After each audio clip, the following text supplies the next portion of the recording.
grandes mestres pertence ao Eterno, que os envia para ajudar os homens.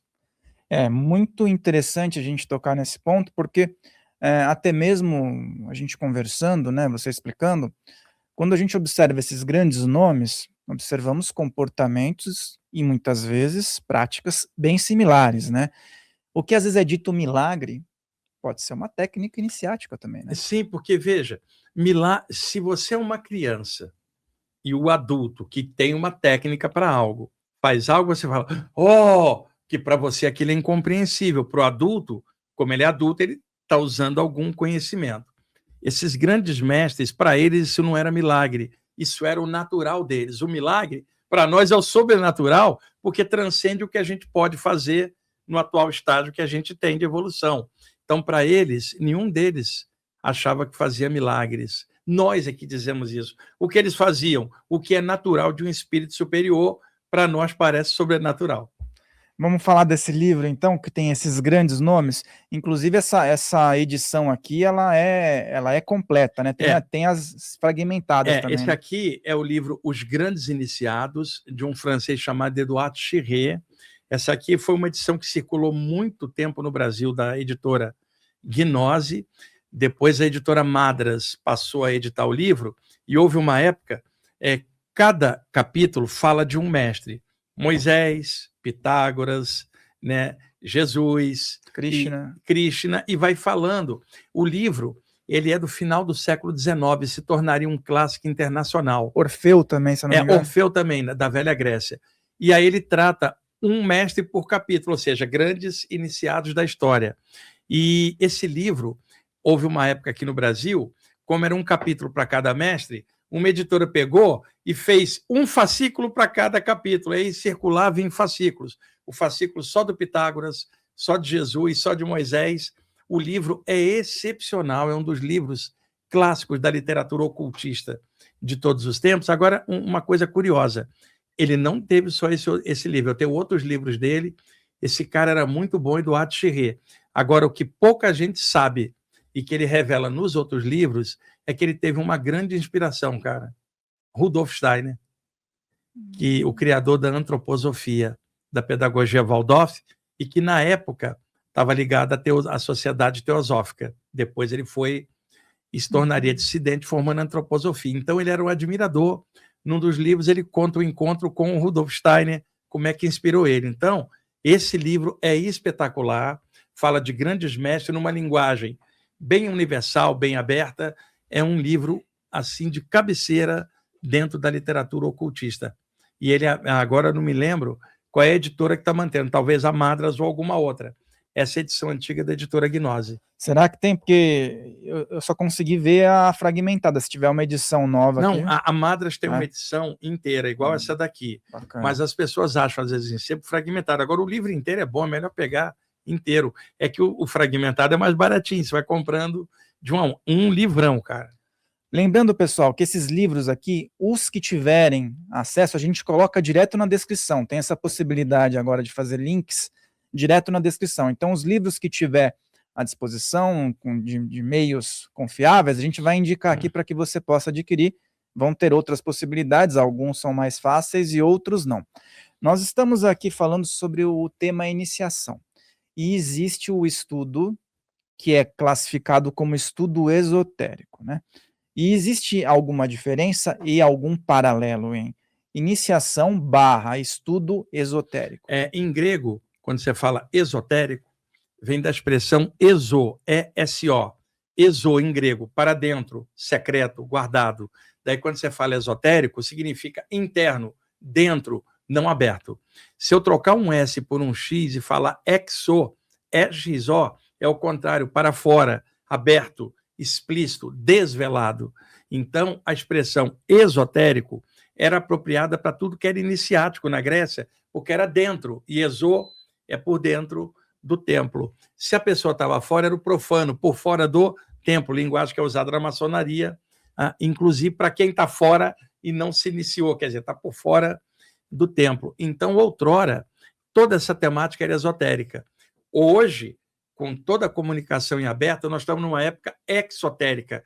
A própria internet é uma prova disso. Agora, o termo esotérico ficou preso no imaginário popular. Foram tantos séculos de coisa secreta que hoje, mesmo com as coisas abertas, o pessoal costuma dizer que está estudando algo esotérico. Olha o paradoxo, você entra na internet, quer procurar um termo qualquer no Google, clica, abre. Então, o Google e a internet é um veículo exotérico. E aí a pessoa fala, estava procurando um site esotérico, num veículo que é exotérico. Então, o exo para dentro, o exo para fora. Agora, grupos ocultistas têm funcionamentos esotéricos, que é a parte interna da maçonaria, da Rosa Cruz e de linhas da ordem martinista e linhas ocultistas. O que se passa nas reuniões e a maneira de trabalhar ali é iniciático. O que eu estou querendo dizer que está em aberto é a temática vida após a morte, chakras, tudo que era iniciático antigamente. Essa temática hoje ela tem outras abordagens em aberto. Eu não estou falando de mecanismo interno, que até mesmo de uma empresa é secreto. Você vai pegar, por exemplo, no catolicismo, a eleição de um papa, ela é esotérica, ela é interna, né? Então, o exo hoje é o que está guardado, o exo é o que está aberto. É bem interessante falar sobre isso, porque daqui a pouco a gente vai até chegar num livro que ele é prático, né? Ele ensina alguns exercícios e tudo mais. Observamos hoje que existe em larga difusão o termo autoiniciação, né? E aí eu fico pensando, não há possibilidade de fazer isso no campo material, vamos dizer assim, sozinho. Sempre vai ter que ter alguém que passa o bastão, não é? A autoiniciação, ela é relativa? O que você pensa sobre isso? Eu acho que, assim, autoiniciação é um termo muito mal aplicado, tá? É que se a gente pegar a época de hoje, não tem aquele templo que você vai iniciar, o contexto é outro, né? Então, o que vamos chamar aprendizado. Uma pessoa pode ser autodidata, tá? E pode ter um conjunto, mas ela vai lidar com outras pessoas. E nesse intercâmbio, ela pode, no conjunto, ir crescendo. Agora, é muito difícil um médico ser médico como autodidata.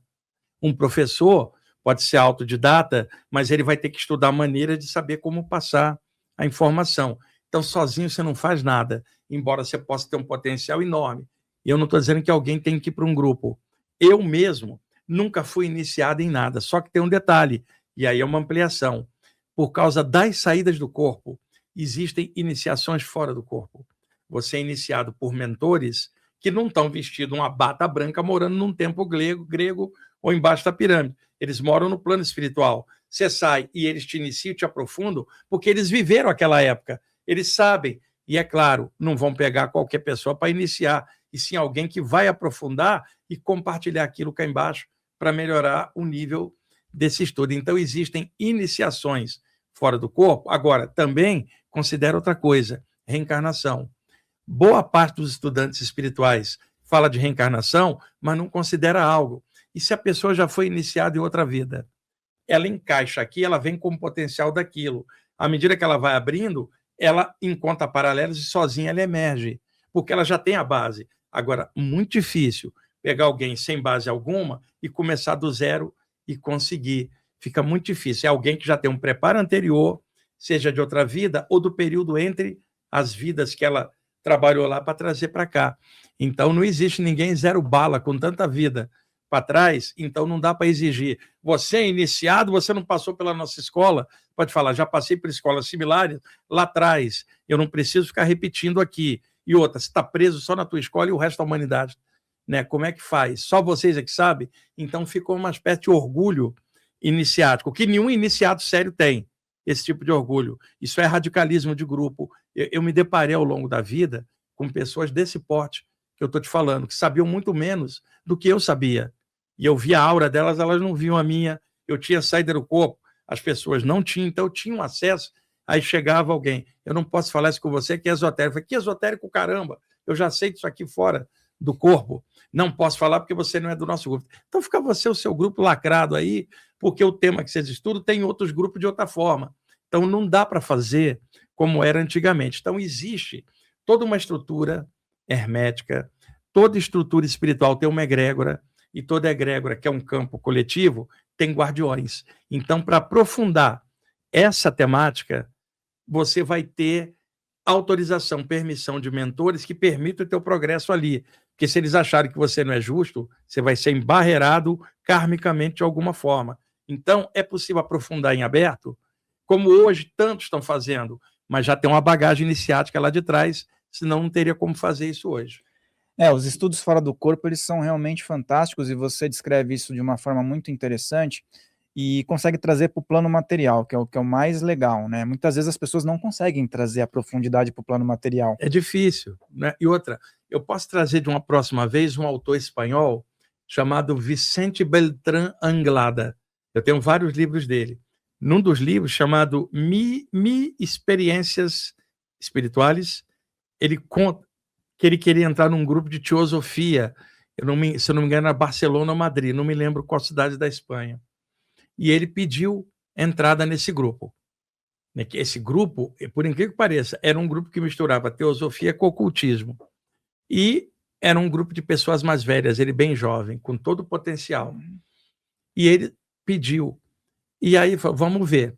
E aí, um belo dia, ele está dormindo na hora que esse grupo estava reunido nas práticas secretas dele, ele sai do corpo e vai até o grupo, cara. Entra e vê o que eles estão comentando. Estavam comentando sobre ele. E o comentário é extremamente arrogante. O que esse moleque quer aqui? Ele não tem potencial, ele não tem pedigree esotérico. E rindo dele, ele vendo tudo ali fora. Quer dizer, um grupo iniciático com fofoca, julgamento, o outro não tinha nada a ver com iniciação. Muitos grupos se perderam assim, corruptos por orgulho, por vaidade hermética, vamos falar bem claro. Eu me deparei com muita coisa assim. Eu tenho muitos amigos que são ocultistas, sérios, trabalhadores, estudam pra caramba e aprofundam e compreendem outras abordagens fora daquela.